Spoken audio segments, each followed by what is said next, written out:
Geral do Esporte apresenta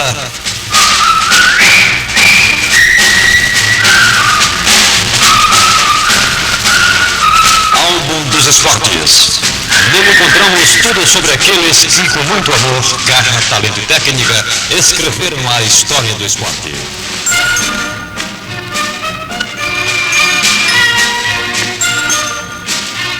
Álbum dos Esportes é a nossa homenagem aos que nos mais diversos palcos esportivos emocionaram gerações e cujos feitos mantêm-se vivos na nossa história.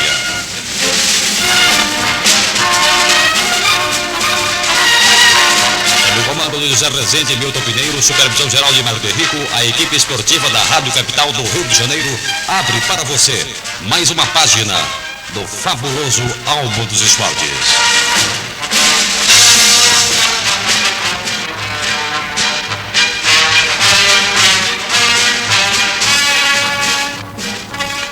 Bem, amigos, estamos iniciando mais um programa da série Álbum dos Esportes. Esse programa que confessamos que fazemos com grande emoção, com grande carinho, quando recebemos estes ex-craques que continuam craques na nossa memória, já que para nós eles realmente são eternos. E vão se eternizar através do arquivo que está sendo feito na nossa Associação de Cronistas Esportivos do Rio de Janeiro. Estamos iniciando o Álbum dos Esportes pela capital do Rio de Janeiro, com a presença do nosso Ruston, do Sérgio Figueiredo, companheiros da técnica, zelando pelo bom som da sua Rádio Capital. E hoje nós temos absoluta certeza que principalmente o torcedor do Vasco da Gama, na véspera de um jogo decisivo do Vasco. Amanhã o Vasco joga contra o América no Maracanã e depende dele para levantar o título da Taça Rio de Janeiro. Então o torcedor vascaíno vai hoje ter grandes recordações. Está aqui conosco, no Álbum dos Esportes, um dos mais notáveis goleiros da história do futebol brasileiro, o nosso querido Moacir Barbosa. E, como sempre, no Álbum dos Esportes, nós iniciamos com aquela pergunta de praxe. Como Barbosa começa no futebol? Os primeiros passos de Barbosa como jogador de futebol. Ô, Rezende, boa tarde a todos os seus ouvintes, aqueles que gostam do futebol. Nós começamos quase que praticamente garotos. Isso a tônica do nosso futebol. O garoto, você sabe que o garoto sempre, o papai sempre, o presente melhor era uma bola. E como não podia fugir à regra, eu também fui um desses garotos que recebia a minha bola também. Era de borracha, não era de couro, mas dava para dar os pontapézinhos e a gente foi levando assim até atingir uma maturidade onde a gente já pôde participar mais naquele futebol de maior, como a gente chama hoje, futebol de maior. E no caso, nós fizemos isso como futebol maior, fomos até lá. E daí começamos a nossa luta dentro dessa coisa mágica que se chama futebol. Barbosa, mas qual é o momento que você considera realmente o início da sua carreira no futebol? Aquele momento que marcou o início da carreira do Barbosa como jogador de futebol. Bem, aí é interessante, Rezende, que o Barbosa era aquele jogador de futebol de pelada. E estudava química farmacêutica no Laboratório Paulista de Biologia, em São Paulo. E nas horas vagas esse clube fazia parte de um campeonato comercial, chamava-se ACIA, Associação Comercial de Esportes Atléticos. E que grandes firmas como Leite Vigor, Elevadores Atlas e Matarazzo, então haviam, inclusive esses clubes tinham a participação de antigos jogadores como Araquém e Luizinho, que eram funcionários dessas firmas. E como não podia deixar de ser, o Barbosa estudava química farmacêutica E também fazia parte desse time em que eu fui campeão, 3 anos seguidos, campeão amador do estado de São Paulo. E já no gol ou você jogava na linha? Não, aí eu era ponta direita. Aí era a diferença, eu era ponta direita e fui 2 anos artilheiro do campeonato. Você é paulista. Sou paulista, filho de Campinas. De Campinas. Mas, Barbosa, você começa então como ponta direita. E como é que você chega até o gol? Bom, isso aí, essa autoria, eu posso admitir ela ao meu cunhado, ao meu falecido cunhado, Deus que o tenha em bom lugar, que tinha um time de futebol que chamava-se Almirante Tamandaré, era o time do bairro onde a gente morava em São Paulo, na Liberdade. Então nós tínhamos esse time de futebol e ali, por uma dessas circunstâncias, nós tínhamos um bom goleiro, mas nesse dia o goleiro não foi. Então meu cunhado chegou a mim e disse, olha, você quer quebrar esse galho? É só por hoje. Digo, bom, tá bem, porque lá em São Paulo a gente, nessa época, o disco, você dizia, quando o cara era ruim, ou ele botava no gol, ou então ia para a galinha morta, que a galinha morta era a ponta esquerda. A ponta esquerda. A ponta esquerda, porque ali ficava mais fácil de tirar. E até hoje, quando vai substituir... Vai substituir, normalmente quem sai é o ponto esquerdo. É o ponta esquerda. Parece uma coisa, mas é a continuidade. Mas não era seu caso, você era um bom ponta direita. Mas era a ponta direita, era diferente. Ela estava do outro lado. Do outro lado. É. Mas dessa coisa aí surgiu a ideia. E eu fui pro gol e devo ter me saído bem, porque ele ficou insistindo que eu continuasse no gol. E eu continuei. Gostei, porque eu achei que dava menos trabalho do que na linha, porque tinha que correr, levar pontapés, enfim. Achei que ali era melhor, mas no fundo não foi não, né? E Barbosa, você aí no gol, você foi observado por alguém? Quem é que o levou até ao futebol realmente, vamos dizer assim, o início de uma carreira de jogador profissional? Sim, aí após esses 3 anos de campeonato, veio uma seleção paulista de amadores. Disputava São Paulo, Rio, Minas e Estado do Rio. E nós chegamos até as semifinais, por outra. Fomos vice-campeões disputando com os cariocas. E nessa época, você vê uma coisa que nessa época os cariocas tinham jogadores como Tovar, Otávio e o irmão de Tovar. E uma série de jogadores, Eduardo, Jofre, Faca, gente que foram titulares depois para o América, né? E nós lá em São Paulo também tínhamos alguns, como eu depois, dessa condição, aí é que veio o Ipiranga, tinha um treinador, um italiano chamado Caetano Domênico. Ele foi treinador do Ipiranga, foi treinador do Palmeiras, e foi um dos homens que mais trabalhou para o futebol. Muita coisa que eu aprendi com ele, porque ele me tirou, eu não queria, eu relutei. Eu não queria me tornar um profissional porque eu estava estudando química farmacêutica. E eu então não queria, além da química farmacêutica, eu estava estudando outra coisa maluca, que era aviação. Então, as duas coisas ao mesmo tempo, e mais o futebol, eu fiquei na dúvida e disse para ele, olha, Caetano, eu não vou querer não, porque eu vou jogar, isso aí é uma coisa passageira. Não, ele disse, não, você vai que eu vou fazer de você um grande jogador. O seu futuro é muito grande e eu vou fazer de você um grande jogador. E daí foi o início, isso em 1940, foi o início da minha carreira, porque foi o primeiro contrato como profissional. Isso aí você no Ipiranga, que No era um Ipiranga. time que disputava já a primeira divisão. Do campeonato Hoje não paulista. existe mais o Ipiranga. Existe como clube, mas não disputa mais Não o disputa campeonato. mais. Só disputa campeonato amador. Nessa época que você inicia a sua carreira como jogador de futebol profissional no Ipiranga, o Ipiranga era um time assim de jogadores conhecidos, de bons jogadores, tinha algum assim, algum destaque, não? O Ipiranga teve, inclusive, quando no meu primeiro ano, não foi bem, mas no segundo ano, já o Ipiranga, através de Carlos Jafé, que era o nosso presidente, era o patrono, era uma espécie de castor de Andrade da época, só que não pertencia ao mesmo ramo. Mas era um homem assim, que era tudo da família, então eles eram praticamente donos do clube. E ele então deu uma força muito grande. Então formou-se o Ipiranga, que nesse ano nós somos, em 42, nós somos terceiro colocado no Campeonato Paulista. E tinha como Canhoto, Plácido, Magre, Rodrigues. Esse o Rodrigues, que foi a ponta esquerda do Fluminense, foi lançado lá. Jogou com você no Ipiranga? Jogou comigo no Ipiranga. Um jogador que chegou, inclusive, também Chegou, inclusive, à seleção brasileira. A seleção brasileira. Exatamente. Então, você inicia a sua carreira de jogador profissional no Ipiranga. E do Ipiranga, você depois vai direto para o Vasco? Do Ipiranga direto Como é essa passagem do Ipiranga para o Vasco? Quem é que descobre você? A descoberta dessa, a indicação feita ao Vasco da Gama foi feita por um homem que eu hoje considero e sempre o considerei como um dos meus maiores amigos, meu maior incentivador, e aquele que foi praticamente como dentro do futebol um pai para mim, que chama-se Domingos da Guia. Domingos da Guia? É.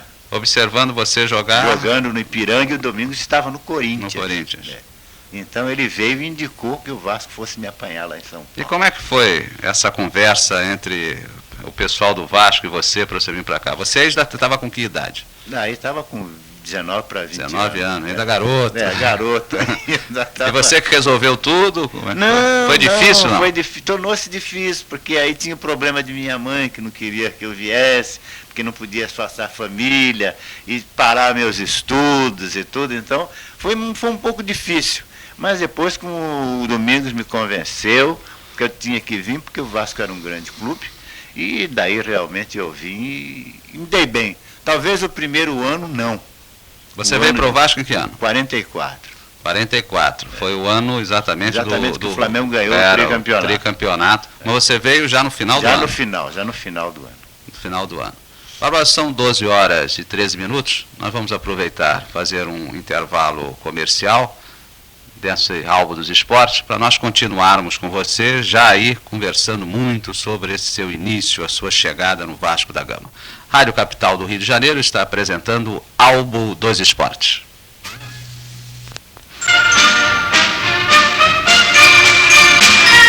Continue revivendo os grandes momentos passados com o álbum dos esportes.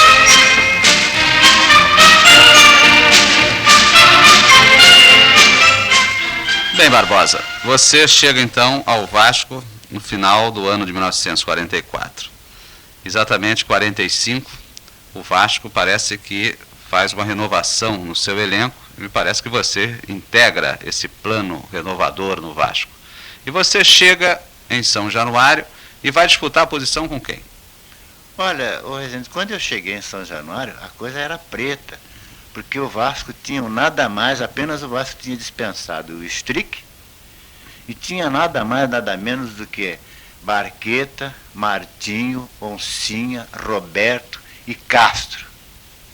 E eu tinha que disputar com esses todos. O titular era o Barqueta. O titular era o Barqueta. E ainda havia Roberto, Oncinha, Martinho e mais o Castro de contrapeso, e eu tinha que disputar com esses todos. E como é que foi essa disputa? Você chega e ganha a posição ou andou pela reserva? Esse ano, o ano de 45, para mim não foi bom. Porque na hora em que eu ia entrar para jogar, eu quebrei a mão. Então aí veio uma série de problemas, de fratura de mão, quebrei cabeça em jogo amistoso e quase perdi a vista.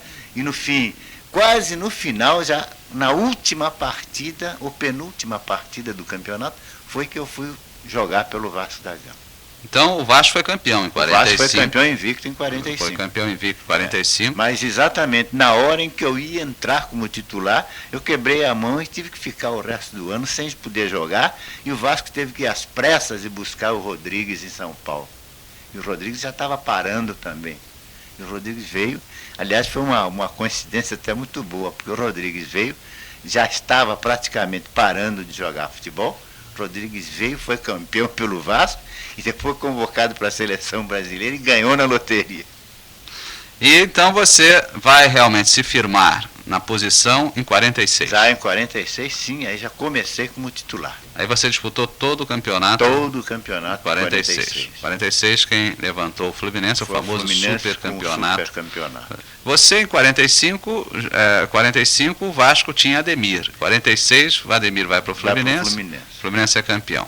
Depois vem 47, que me parece que aí sim o Vasco inicia, não sei se você concorda comigo, o Vasco inicia a época, o período do Expresso, né? O período do Expresso da Vitória. Como é essa mudança de 46 para 47 em termos de Vasco da Gama? Muitos jogadores são contratados ou o time é praticamente o mesmo? Como é que forma-se o Expresso? Primeiro, Ademir retornou. O Vasco ainda tinha contratado o Dimas e veio Danilo. Então aí o Vasco fez aquele célebre esquadrão montado por Flávio Costa e já éramos remanescente de um Andino Vieira. E aí o Flávio fez aquele senhor time de futebol, porque eu classifico como senhor time de futebol, que foi aquele time do Vasco, que pegou um período de 47, 48, fomos vice-campeão, 49 campeão invicto, 50 bicampeão, perdemos 51, ganhamos 52, quer dizer, foi aquele ciclo de campeonatos, fomos campeões, o primeiro título ganho por um clube brasileiro fora do Brasil, fomos nós que conquistamos no Chile, campeão dos campeões, invictos. Então, isso em 1947. Isso em 47 para 48. Já começo de 48. Ô Barbosa, esse esquadrão do Vasco, eu sempre digo isso aqui, que um time, quando realmente é bom e consegue grandes títulos, você sabe na ponta da língua do goleiro ao ponta esquerda. Você acha que em 45, ou melhor, em 47, desses anos todos, foi realmente o grande time do Vasco da Gama, nesse período de 47 a 52, o grande time foi o 47? O grande time, sim. Não, talvez 49. 49 talvez tenha sido o time, nesse ano, para mim, foi o ano maior. Qual é aquele time que você, assim, de saída, você vai do goleiro, começando com você, até o ponta esquerda, sem falhar? Aquele time que realmente ficou na sua memória. Isso aí é fácil de ter. Barbosa, Augusto e Wilson, Eli, Danilo e Jorge, era Maneca, Ademir, Djalma, Maneca, Ademir, Pojucã e Chico. Então isso aí era um negócio sério. Isso aí era de 47? Era de 47 a 49. 47 a 49. Essa campanha de 47, o Vasco vai a Santiago, o torneio dos campeões em Santiago. Essa disputa foi realmente difícil? O Vasco encontrou grandes adversários? Nós tínhamos grandes adversários, porque lá estavam o River Plate, que era a famosa máquina de jogar futebol, que os argentinos diziam. Lá estava o Boca Juniors, lá estava o Nacional do Uruguai, campeão uruguaio, o Colo-Colo, campeão chileno, enfim, os campeões do Paraguai, o Municipal, campeão de Lima, do Peru, o Emelec do Equador e o Litoral da Bolívia. Quer dizer, nós encaramos todos esses times e não perdemos para ninguém, apenas viemos com 2 empates. E eu fui o goleiro menos vazado também do torneio. E a decisão, o último jogo foi um jogo realmente, era um jogo decisivo? Foi um jogo dramático com o River Plate. Com o River Plate. Com o River Plate. Um jogo muito catimbado e talvez tenha sido na época o jogo, se não me falha a memória, talvez o segundo jogo de público dentro do estádio de Santiago do Chile. O time do River Plate na época também tinha um grande jogador. Di Stefano, Rossi... Era um desfile de astros de parte a parte. De cobre, de toda maneira. Ô Barbosa, mas nesse retorno de Santiago, vocês me parece que jogam em Salvador, né? Vocês jogam contra o Sport Clube Bahia, se não me engano, e depois vocês vão sofrer uma derrota, que é aquela derrota de 1-0 para o Fluminense. Para o Fluminense. Essa foi. Né? Que o Orlando está aqui, quando esteve no nosso Álbuns Esportes, que ele lembrou, evidentemente, né? Com grande satisfação. Mas quem ia entrar naquele jogo era o Expressinho. Era o Expressinho, então, exatamente. Como é que vocês souberam que vocês iam entrar? Vocês ficaram escondidos? Não. Aquilo nós estamos assim, descontraídos, porque nós estávamos cientes de quem ia jogar, era o Expressinho, porque inclusive o Expressinho havia ganho do Fluminense no domingo, no Campo Flamengo, de 5-1 ou 5-2. Então, nós recebemos só uma ordem para ir para São Januário, para prestigiar. Vocês não ficaram na casa de nenhum dirigente, nem nada? Não, nós estávamos falando para São Januário. Que algumas pessoas contam que parece que vocês tinham ficado na casa do João Silva, não houve nada disso. Não ficamos não. Nós estamos em nossas casas. Nós apenas nos reunimos à tarde, jantamos com eles E depois fomos para lá. Mas a surpresa nossa foi que chegou na hora, o Flávio saiu, o time que vai jogar é esse. Mas vocês já vinham uniformizados no ônibus? Não. Era a mudança de roupa era feita lá no vestiário. Quer dizer, vocês então, a ideia foi de quem? Foi do próprio Flávio? Deve ter sido dele, né? Então vocês foram, o Expressinho estava em General Severiano, depois General Severiano, né? Estava também. Estava em General Severiano. Aí vocês chegaram ou chegaram juntos? Como é que foi? Nós chegamos juntos. Chegamos juntos. Mas nós não estávamos sabendo. Porque foi uma surpresa geral. Foi uma surpresa até para os jogadores do Fluminense, para os torcedores, de repente. Foi entrou aquele campeão dos campeões da América. Aí foi um choque tremendo, mas foi uma coisa interessante. Foi um jogo que a disparidade era tão grande que eu acho que o Fluminense chutou talvez umas 3 ou 4 bolas a gol. E numa dessas, o Orlando fez um gol de bicicleta. Orlando diz que foi até um lançamento da esquerda, ele pegou de bicicleta, a bola parece que entrou no meio do gol, não foi isso? Entrou no meio do gol, me encobriu e entrou no meio do gol. Geralmente a bicicleta para o goleiro é um lance... É um lance meio difícil, porque você não pode prever que direção ela vai tomar, a bola vai tomar. Porque às vezes ela vem em cima do goleiro, o goleiro não espera. Ou às vezes ela sai para um lado ou para outro, como também às vezes sai para fora. E esse chute foi forte, Barbara? Não foi chute forte, não. Foi um chute talvez até, vamos dizer assim, bem colocado. Saiu bem colocado. É aquela que não dá para pegar. Não dá para pegar mesmo, nem aí talvez se enfiasse uma borboleta, talvez, mas não dava não. E o Vasco dominou depois esse jogo e não conseguiu. Todo, mas não conseguiu. Ficou no 1-0 mesmo. Então, depois vem 48, quando vocês vão decidir o Botafogo. Essa decisão, Barbosa, conta-se muita coisa, né? Diz, inclusive, que os jogadores do Botafogo estavam, assim, estimulados, né? Com coisas extra-campo. Dizem a história de pó de mico. O que aconteceu na realidade? Isso realmente houve. A questão do pó de mico houve, sim. E há quem diga também que houve o negócio do café. Um café meio estranho. Um café estranho e tal. Mas o do café eu não tenho assim uma ideia se realmente isso existiu. Apenas nós sentimos mesmo que o pessoal, quem tomou café não estava em boas condições, não. Você sentia isso nos jogadores do Botafogo? Não estavam em boas condições. E para nós, aquilo também, o pó de mico também foi um Mas como é que foi a história do pó de mico? O pó de mico foi feito buracos porque o vestiário ficava embaixo da arquibancada. Exato. E foram feitos buracos no cimento da arquibancada e por ali é soprado o pó de mico. Ora, com o verão que estava, a gente com o corpo suado, chegou ali, o pó de mico pegou, que eu fiquei com as mãos quase em carne viva. Mas isso aí foi no início do jogo ou no intervalo? Quando é que foi no intervalo. O pó de mico. Foi no intervalo. Foi no intervalo. Porque a friaça também, que pegou, aqueles que corriam mais, estavam mais suados, que o pó de mico pegou, foi um Deus nos acuda. Ô Barbosa, foi um jogo em que o Botafogo, parece que logo no início, o Botafogo marcou 2 gols. Marcou 2 gols. O que aconteceu com o Vasco? O Vasco ali foi uma coisa assim. O Vasco esperava aquele comportamento do Botafogo, que o Botafogo vinha em cima, porque o Vasco é um time de jogadores experientes. Personalidade. Inclusive. Você que está lá atrás, está vendo tudo, o que é que você sentiu nisso? Mas nós fomos surpreendidos, porque inclusive eu vivia, porque nesse dia eu passei um aperto danado, porque eu tinha que me cuidar não só dos atacantes do Botafogo, mas tinha uns atacantes atrás do gol também com fogo de artifício jogando em cima de mim. Quer dizer, não era difícil, o negócio eu tinha que marcar as duas áreas quase, uma área nas costas e outra de frente.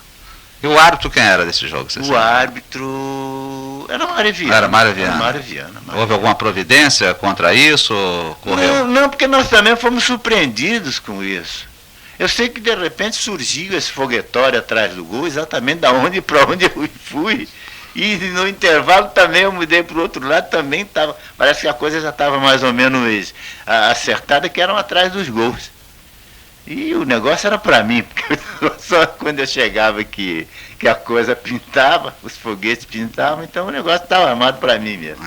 Ô Barbosa, chega o ano de 49. 49 o Vasco também faz uma belíssima campanha, né? Levanta o título. E 49, é o primeiro ano que você é convocado para a seleção, não? Não, Você não. já tinha sido Eu já antes? tinha estado em 45. Em 45. Em 45 na Copa Roca. Ah, quando você veio para o Vasco, você já... Lá no ano seguinte eu já fui convocado para a seleção brasileira, joguei, participei da Copa Roca. Mas num campeonato assim, seguido, foi o Sul-Americano de 49. 49. 49 você jogou todos os jogos? Todos os jogos sul-americanos, todos. O Brasil perdeu de 2-1, depois enfiou de 7-1. 7-1. 7-1, 7-0, 7-0. Exato. Aí vem 1950, em que você chega com o Vasco também, é o bicampeonato do Vasco da Gama. Então, daqui a pouquinho, são 12 horas e 28 minutos, nós vamos também fazer um outro rápido intervalo nesse nosso Albo dos Esportes e vamos entrar aí no ano de 1950. Rádio Capital do Rio de Janeiro, apresentando Albo dos Esportes. Esta é uma emissora da Rede Capital de Comunicações. Ondas médias ZYJ467. Ondas curtas 6.195 kHz. 49 metros. Rádio Capital Rio de Janeiro. 50 mil watts nos 1030 do seu rádio. 1, 2, 3. Capital Rio. Gente como você fazendo um rádio que todos gostam de ouvir.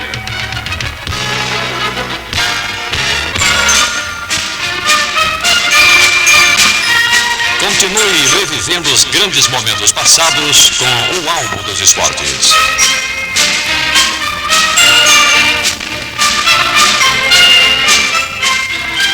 Barbosa, antes de nós falarmos sobre o ano de 50, você estava conversando comigo há pouco aqui, você me dizia que em 1949, logo o primeiro jogo, depois do título Botafogo em 48, 49, o campeonato se inicia com Vasco e Botafogo, não é isso? Lá em Você está me contando aí um fato interessante, vocês aí já estavam prevenidos, né? Nessa altura, o Flávio tinha os seus homens também de trabalho, né? E soubemos que tinha alguma coisa preparada, inclusive a própria água dos banheiros. Aí já não era mais o café. Já não era café, mas até a água que eles trocaram e cortaram, fecharam a água. Então, sabendo disso, nós saímos mais cedo de São Januário e fomos tomar massagem na praia do Leme, lá em Copacabana. Então tomamos a massagem naqueles banquinhos de coisa, e quando viemos, entramos direto para dentro do campo. Mas como eles não puderam, a tática do vestiário não surtiu efeito, eles armaram uma outra. Então fizeram uma guerra de foguetes em cima da gente nos corredores de entrada do campo. E o Vasco ganha esse jogo? Ganhamos de 3-0. 3-0. O Vasco 49 foi um campeonato que o Vasco foi com muita tranquilidade, né? Foi. 49 a decisão foi com quem? O Vasco já estava com o Flamengo, mas o Vasco estava bem, já estava. A gente estava bem distanciado. Bem distanciado. 50 que foi uma decisão com a América. 50 que a gente decidiu com a América e, por incrível que pareça, faltavam 4 rodadas para terminar o campeonato, nós estávamos a 5 pontos atrás do América. Quando fomos enfrentar o América, nós já estávamos 1 ponto na frente. Quer dizer que já um empate bastava para a gente. O Vasco jogou pelo empate, mas ganhou de 2-1. Ganhamos 2-1. Eu me lembro, esse jogo eu assisti. Esse jogo eu assisti. Até Maneco era o meia-direita. Não sei, até Maneco fez o gol, me parece. Maneco fez um gol. Até um gol, por sinal, um gol muito bonito, que ele fez um gol quase de Charlie, de calcanhar. Uma bola cruzada, ele meteu o calcanhar e enfiou a bola muito bem feita. Ô Barbosa, então, 1949, você, na seleção campeã sul-americana de 49 para a Copa do Mundo de 50, você é convocado já como titular. Na época, quais os goleiros que você sentia como rivais em termos de seleção, em âmbito nacional? Bom, nessa época que se tinha mesmo aí, era o Castilho e o Oswaldo, né? Castilho e Oswaldo eram sempre aqueles que eram sempre convocados. aquele triozinho ali estava sempre nas bocadas. E havia um equilíbrio entre vocês, né? Porque eram realmente 3 excelentes goleiros, né? E tanto que no sul-americano, quando se faziam aquelas paradas, eu jogava meio tempo e Castilho jogava meio tempo. porque o Flávio revezava com a gente, que era para manter todos. Chegava no outro jogo, eu jogava meio tempo, Oswaldo jogava outro meio tempo, e assim ele fazia, que era para estar sempre os jogadores, que você sabe, a posição do goleiro é uma posição que tem que estar sempre movimentando. E no caso, ele fazendo isso, quer dizer, estava sempre em contato com o jogo, estava em contato com os jogadores, com os companheiros, quer dizer, estava entrosado sempre. Exato. Então você chega e o Vasco é a base da seleção de 50. Vasco é a base. Praticamente a seleção de 50, né? Inclusive com alguns jogadores também que ficaram na reserva, Na reserva, que como foi pertenciam. o caso de Alfredo, depois o Can, Friaça, que estavam como reservas, né? Que eram reservas. O Brasil faz uma campanha realmente excelente. O Zizinho, quando esteve aqui, ô Barbosa, ele levantou algumas questões com relação à famosa decisão com o Uruguai. Dentre elas, é que ele acha que houve uma desconcentração da competição. Vocês estavam tranquilos numa determinada concentração, foram levados envolvimentos por campanhas políticas da época. Exatamente. Inclusive dizendo, olha, vocês da imprensa, foi uma afirmativa que ele fez, vocês tiveram também a parcela, porque inclusive os jornais já colocaram o Brasil campeão, e isso trouxe para os uruguaios uma vontade maior, Um incentivo. Um incentivo. Foi né? um incentivo, foi sim. Você concorda com isso tudo? Não, é exatamente isso, porque nós vivimos, nós passamos a Copa do Mundo toda, nós estávamos concentrados lá na casa do Zaco, no Joá, era um lugar longe, era um lugar que não era de fácil acesso, e nós ficávamos tranquilos. Nós, olha, para você ter uma ideia, nós só lembrávamos que tínhamos que jogar quando chegava no domingo. Você dizia, mas tem um jogo aí, amanhã tem um jogo, hoje tem um jogo. Mas então vamos lá, vamos descer logo para liquidar com esses gringos e voltar para cá. E era esse era, nós estávamos com um espírito bastante limpo para chegar na hora e chegar dentro do campo, liquidar a coisa e fazer. Agora, isso foi até o jogo da Espanha. Depois do jogo da Espanha, aí a coisa degringolou muito a contragosto do Flávio. E o Flávio ficou sozinho numa luta, porque depois do jogo da Espanha criou-se o clima do já ganhou. O já ganhou, incentivou os uruguaios. O já ganhou, incentivou os uruguaios. E depois, dali para frente, chegou ao cúmulo de tirarem a gente de lá do Juá e colocaram a gente em São Januário, quer dizer, tiraram a gente do céu e colocaram no inferno. Porque São Januário, nós passamos em São Januário, então tinha filas e mais filas de ônibus para gente que ia só para olhar para a cara da gente. A gente sentava na mesa para comer, ficava até meio constrangido, porque estava rodeado de gente de todo lado olhando e falando e gesticulando, e um querendo saber uma coisa, outro querendo saber outra, e no fundo também passamos a ser alvo dos políticos. Então todo mundo que era candidato queria estar participando da gente, porque o Brasil ia ser campeão do mundo, então eles queriam estar também dentro da jogada. E foi isso, em grande parte, isso que tirou aquela unidade e aquela humildade que nós tínhamos quando nós estávamos lá no Juá, tranquilinho, fazíamos nossas fogueiras, soltávamos nossos balões e nos distraíamos. Só pensávamos em jogo na hora que a gente ia para o campo. Porque aqui no depoimento do Zizinho Barbosa, ele disse, inclusive, o seguinte, Carioca, que no jogo contra o Uruguai, a seleção já não jogou tão bem como nos outros jogos. Talvez os fatos já tendo influência. E por outro lado, quando a imprensa publica Brasil campeão do mundo, já por antecipação, né? Parece que houve um fato, não sei se você tem conhecimento, que o Obdúlio Varela foi de quarto em quarto na concentração dos uruguaios, mostrando, olha aqui, tal, nós temos que dar uma resposta, etc. Então, isso tudo, né?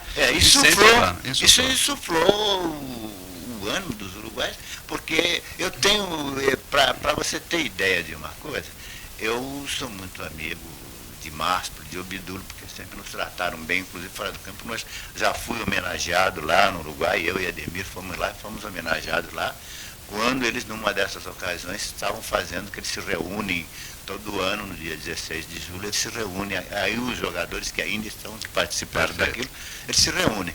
E nós, numa dessas reuniões, nós fomos convidados, eu e Ademir, fomos homenageados lá, e a ideia primordial deles, os uruguaios, antes, quando eles conseguiram aquele empate a duras penas com a Suécia em São Paulo, eles já vieram para aqui, para o Rio de Janeiro, isso palavras de Máspolo e palavras de Obdúlio Varela.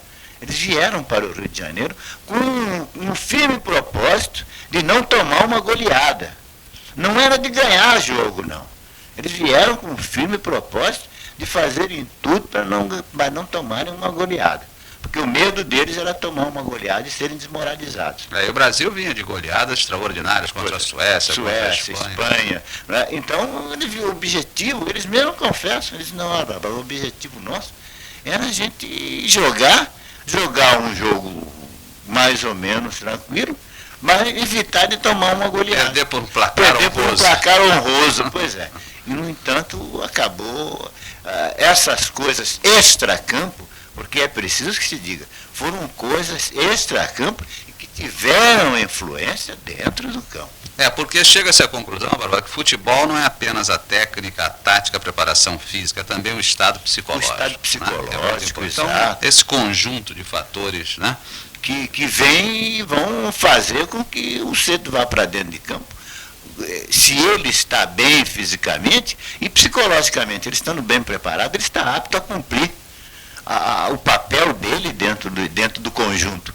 Agora, se ele não está preparado, ele além de ele não produzir, ele vai sobrecarregar os outros também, os companheiros também, porque ele contagia. Sem dúvida alguma. Ô Barbosa, qual foi assim para você em 1950, no Campeonato Mundial, aquela exibição da seleção que mais encheu os olhos do torcedor? Para você, qual foi a grande exibição? Olha, honestamente falando, para mim, o maior jogo que a seleção brasileira fez foi contra a Iugoslávia. Porque para mim foi um dos melhores times que eu já vi até hoje jogar. E eu acho que aquela, o 2-0. 2-0, que ali definia a nossa situação na Copa do Mundo. Na Copa do Mundo. Nós tivemos aqui com o Oswaldo Baliza, né, seu colega de seleção, conhece também a posição. E uma das colocações que nós fizemos para ele foi o seguinte: Oswaldo, como é que você viu os gols do Uruguai contra o Brasil e o Barbosa como personagem disso? E ele me disse o seguinte, ele disse, olha, eu estava assistindo o jogo e a situação é que no primeiro gol o Gija vai à linha de fundo e centra para o Schiaffino, né? No segundo gol, o Gija chega a olhar e procura o Schiaffino, né? E não centra, não chuta. Não então, na minha impressão, isso o Oswaldo Baliza dizendo, pega o Barbosa no balanço do corpo, no contrapé, naquela possibilidade do centro. Do cruzamento. Esse depoimento do Oswaldo Baliza, você que viveu a situação, ele realmente é real? É isso que você sentiu? Não, é exatamente, o Oswaldo sintetizou bem. Porque é aquela coisa, as jogadas que eram feitas exatamente explorando a velocidade do Gija, eram todas essas jogadas feitas para ele ir à linha de fundo e jogar para trás. Então, no primeiro tempo, eu cortei umas 2 bolas. Na outra ele jogou mais para trás, o Miguel acertou uma bola na trave. E eu estava chamando a atenção dos meus homens de área, que tinha que olhar aquilo, porque eu não podia, lógico, é claro, se ele joga a bola lá para fora do pênalti, eu não posso sair lá para cortar. Então eu tinha que optar por uma ou por outra coisa. E chega no segundo tempo, eu continuo fazendo a mesma coisa, tanto que na hora que saiu o primeiro gol, eu chamei a atenção. Eu digo, galera, estão fazendo essa jogada, é só essa jogada que tem. Se matar essa jogada, acabou. Não tem mais nada. Mas exatamente nessa, ele veio e eu, mais do que nunca, eu olhando, sabendo se olhava. Já havia até um reflexo condicionado. Pois é, porque todo o tempo tem que estar olhando ele e se os Schiaffino ou Miguel que estavam aqui também. E exatamente os dois vêm vindo. Mas nessa de olhar para lá para ver os dois, ele tirou. No balanço do corpo, que é natural, que haja um porque você está movimento, com um movimento de pré-moldado já para ir. Porque você está vendo que todas elas estão saindo para lá, então vamos tentar alguma coisa, né? E nessa aí é que ele pegou no contrapé, porque ele não acredita. Ele mesmo diz assim, não, eu chutei porque eu fui o Bigode que vinha correndo e eu chutei, fiquei com medo que o Bigode viesse me pegar. Então mais se livrou da bola. Mas se livrou da bola. E deu sorte. Né? Futebol tem essas coisas. São 12 horas e 44 minutos. Nós estamos apresentando o Álbum dos Esportes pela capital do Rio de Janeiro.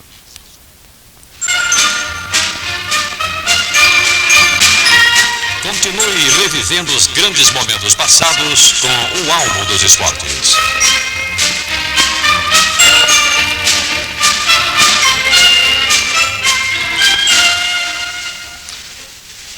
Continuamos com o Álbum dos Esportes pela capital do Rio de Janeiro. Hoje, uma página gloriosa nesse Álbum dos Esportes. Moacir Barbosa. Barbosa passa o ano de 50, 51 o Fluminense é campeão. O Vasco, nesse ano de 51, o que é que houve com o Vasco? Tem aquela base da seleção? O que é? Sabe que neste ano houve aquela saída do Flávio. Porque logo após o término do campeonato de 50, houve uma desavença entre o Flávio e o presidente, o Otávio Povas, que era o presidente do Vasco, e o Flávio saiu do Vasco. Então, quem assumiu foi o Otto Glória. Agora, o Otto Glória pegou um time e o Otto ainda era muito novo. O Otto era muito novo. Então, faltava a ele a experiência que ele tem hoje. Se o Otto tivesse naquela época a experiência, ele manteria aquele mesmo time do Vasco. Mas aí, então, começaram a surgir as desavenças, o descrédito, enfim, e o Vasco começou a perder. O Vasco ganhava dos times grandes e perdia para os pequenos. Então, houve depois mudou o treinador. A base do time era praticamente a mesma? A base do time era praticamente a mesma. Mas parece que entrou o Parodi, né? Mas depois começaram a mudar, porque diz que o Vasco precisava renovar, porque nós estávamos todos velhos. Então veio uma fase de descrédito. Praticamente isso, uma fase de descrédito dentro do clube. E fomos passando, foi aos trancos e barrancos, que quando chegou ao final do ano. Quando chegou no final do ano, eles tinham o time do Vasco como acabado. Aquele grande esquadrão do Vasco que havia acabado. Mas não era que o grande esquadrão do Vasco havia acabado. O grande esquadrão do Vasco era perdido aquela hegemonia que ele tinha. Não estava acabado, porque tanto não estava acabado, que no ano seguinte, o falecido Gentil Cardoso chegou lá e deu uma moral tremenda e nós fomos campeões quase que praticamente invictos. Em 52, isso. 52. Mas em 52 o time é renovado, né, Barbosa? Aí não, foi quase que a mesma coisa. Mas vocês contratam um grande jogador, vocês contratam Pinga, me parece. Pinga e Sabará. Sabará, Simão parece entra também, né? Simão também, mas aí o Rubens e o Parodi também.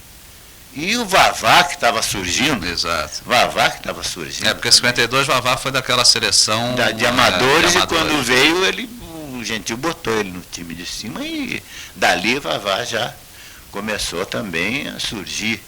E dali começou a se fazer uma espécie de renovação no Vasco. E você continua como um dos grandes goleiros do futebol brasileiro. E vem a seleção de 52 e você não participa do Pan-Americano. O que houve aí? Não, aí exatamente houve a mudança de treinador também. Né? Aí foi o Zezé. Você acha que houve assim, o Zezé veio com um espírito de renovação? O Zezé veio com um espírito de renovação e não levou tanto que ele levou, se não me engano, Oswaldo Baliza, Castilho e Cabeção. Mas já em 53 eu voltei à seleção novamente com o Imoré. Você eu vai, e Castilho. Você para o Sul-Americano de Lima. Né? Inclusive foi um episódio na história do futebol brasileiro. Uma das piores coisas que sucederam dentro do futebol, que eu vivi durante quase 10 anos que eu vivi em seleção, eu nunca vi coisa igual, certo? Inclusive foi o Paraguai o campeão. O Paraguai foi campeão com Freitas Solis. Depois o Solis vem para... O Solis veio para o Flamengo. Vem para o Flamengo. E você, Barbosa, sofre na sua carreira um sério acidente que foi você que fraturou a perna. Isso é no ano de 53. 53. Foi exatamente quando nós voltamos do Sul-Americano. Foi um lance com o Zezinho. Do Botafogo. Como é que foi isso? Foi um lance de uma bola dividida que eu pensei que ele viesse na bola, mas ele não veio na bola. Ele deixou a bola e pegou a minha canela mesmo. Mas não é dizer que tenha sido uma coisa, ele fez aquilo maldosamente, mas não podia supor a extensão da coisa. Quem pegou, naturalmente, ele pegou eu com uma perna má posicionada, então aconteceu. E você ficou afastado quanto tempo? Fiquei quase um ano. Quase um ano. Quando você retorna, é o início da sua saída do Vasco ou ainda você ficou no Vasco? Não, eu ainda fiquei no Vasco. Voltei em 54. Fiquei no Vasco em 54, 55. Saí, fui para Recife. Foi para o esporte? Não, para o Santa Cruz. Santa Cruz. Joguei um ano no Santa Cruz, fui vice-campeão pernambucano e campeão do primeiro Pernambuco-Bahia. E em 56, aí voltei para o Rio de Janeiro. Mas aí já não pretendia mais. Aí você não volta para o Vasco? Não. Aí eu fui treinar o Olaria, junto com o Jair Boaventura. Aí você já inicia uma nova fase, é treinador. Treinador. Mas não me dei bem, não. Nessa primeira fase não me dei bem. Então já em 57, o filho, Newton Cardoso, filho de Gentil, estava treinando o Bom Sucesso, e o Bom Sucesso ia fazer uma excursão à Europa. E ele me pediu se queria ajudá-lo, que eu fosse com o Bom Sucesso à Europa, tanto que fui eu, Eli, o Maneca, e o Neca, aquele Neca que hoje trabalha nas escolinhas do Botafogo, sim, o Neca, nós fomos com Bom Sucesso para a Europa fazer uma excursão, fomos até a Rússia, e enfim, nessa excursão, quando voltamos, ele aí pediu se queria ajudar eu disputar o campeonato carioca pelo Bom Sucesso. Você já está com que idade? Aí já estava com 37 para 38. 38 anos, mas estava ainda. Aí já estava bem, mas estava indo bem, porque o doutor Perrota pegou isso que eu podia jogar, me convenceram que eu podia jogar, e eu fui disputar o campeonato de 57 pelo Bom Sucesso. E em 58, o Gradinha é treinador do Vasco, eu voltei para o Vasco e fui ser super campeão. Você foi super campeão. Foi. Em 1958. 58. Não é isso? Mas você também andou pelo Campo Grande, não andou, não? Não, o Campo Grande já foi no final, foi o último clube. Foi em 63 então, foi o último clube. De 58 você eu fiquei até 62 no Vasco. Mas ainda fui titular? Não, já fui titular, aí já disputava com o Ita, com o Miguel. De 58 eu fui titular. Mas já em 60 e 61 eu resolvi um problema e fui jogar no time de aspirante e fui bicampeão. E aí você... Aí fui para o Campo Grande. Campo Grande você disputou em que ano? Aí foi em 63. E aí você, aí você já está com mais de 40. Aí 42 anos já. 42 anos. Né? E aí o que é que você diz? Bom, eu vou encerrar mesmo, não vai aí mais, eu parei. Como é que foi? Apesar de que o doutor João Ellis, que era o presidente do Campo Grande, foi quem me pediu para que eu fosse para lá para ajudar, porque o Campo Grande estava retornando à primeira divisão. Aí eu disse, não, mas você ainda pode jogar mais 2 anos. Eu digo, não, doutor, agora já chega. Eu acho que 22 anos dentro do futebol já... 22 anos como profissional, né? Mais uns 5, 6 de amador. Eu digo, 28 anos de futebol já chega para mim. Mas você se sentia bem? Me sentia bem. Seus 42 anos não tinha problema? Não tinha problema não. Mas aí eu já achava que eu não podia ser mais realista do que o rei, então eu resolvi parar ali mesmo. Porque existe realmente uma opinião de várias pessoas, principalmente aqui no futebol brasileiro, que o jogador chega a uma certa idade, está acabado. É aquela barreira dos 30. É a barreira dos 30, Você foi 12 anos já. 12 anos mais. Dessa barreira. Então isso não existe, né, Barbosa? Não, eu acredito que para outras posições, talvez o sujeito seja mais exigido, então poderá ele ser. Então é mais um caso assim como um caso do Mauricinho, por exemplo, que é um cara caçado assim, a jogo por jogo, pode durar pouco, né? Porque vai chegar um certo tempo que as cicatrizes do ofício não vão deixar ele jogar mais. Ô Barbosa, o que é que preocupa a você neste momento no futebol brasileiro? Você que tem 22 anos de jogador, um homem que chegou até 42 anos jogando, tem a experiência do grande clube, a experiência do clube pequeno, a experiência da seleção. Quais são os problemas que preocupam você hoje no futebol brasileiro? Hoje a gente fica assim precavido porque não se vê desde 82, então que só se falam em fracassos. e ninguém procura melhorar nada, ninguém procura por que as razões desses espetáculos pobres de futebol. Porque antigamente nós tínhamos o futebol arte e o futebol competição também. Faziam parte de um mesmo grupo. Hoje não. Hoje a gente vê um futebol de competição, mas muito mal competitivo. Não é bem o futebol competitivo, porque a gente vê altos e baixos dentro do futebol, equipes com grandes jogadores, que hoje produzem um espetáculo e amanhã dá um espetáculo medíocre, deprimente. Então é isso, essa disparidade de produção, ou seja, a não uniformidade de atuações de determinados jogadores e determinadas equipes também, por que não dizer, porque isso faz parte do conjunto. Então é isso que a gente sente. Então a gente fica com medo de ver, enquanto outros países estão disputando Copa do Mundo, estão com as suas seleções. A Argentina já disputou não sei quantos amistosos, Peru está fazendo, Uruguai faz, Chile faz, todos eles fazem, né? México, todos eles estão fazendo excursões pela Europa, então estudando. Apenas aqui é que nós não fazemos nada. Ô Barbosa, seria mais fácil ser goleiro hoje no futebol brasileiro? Não? Hoje é mais fácil, porque hoje você vê aí, como outro dia vi clássico, que o Filhão apanhou uma bola aos 34 minutos. Então, eu acho que é muito mais fácil. Eu até às vezes penso assim, depois, se o negócio continuar assim, eu vou voltar a jogar. Porque a coisa está tão boa que eu vou voltar a jogar. Tanto que vocês, na época, tinham grandes goleiros na sua época, na realidade, né? E vocês se projetavam mais, porque vocês eram mais exigidos, eram mais acionados. Muito mais acionados, muito mais exigidos. Os atacantes não tinham medo de chutar gol, não. Hoje, os atacantes têm medo de chutar gol. Hoje você, na realidade, quando você vai pensar assim para convocar qual é o goleiro da seleção brasileira, eu acho que hoje existe dúvida, né? Você não tira assim 3, 4 goleiros, na época tirava. Na época tirava, e hoje você fica assim em dúvida para tirar 2 ou 3.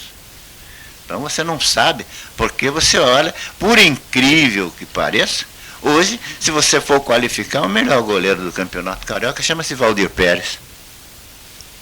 Que é o goleiro exatamente mais experiente, mais antigo. E é o mais antigo. Então é esse. Então, porque se a gente for pegar, o Paulo Sérgio vinha bem, mas deu azar de se machucar e não tem. E daí, para você tirar, tem Paulo Vitor, tem esse Gilmar, menino do Bangu. Agora são jogadores que a gente não tem assim vamos assim dizer, uma uniformidade nas atuações.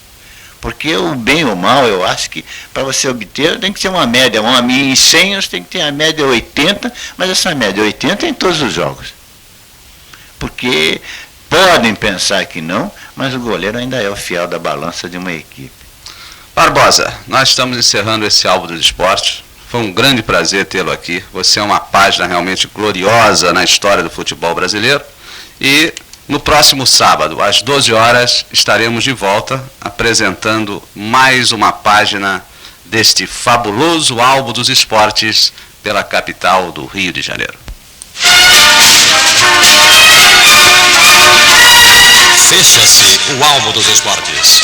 Ele será reaberto pela equipe esportiva da Rádio Capital do Rio de Janeiro. E você ficará sabendo tudo sobre mais um personagem da história do esporte.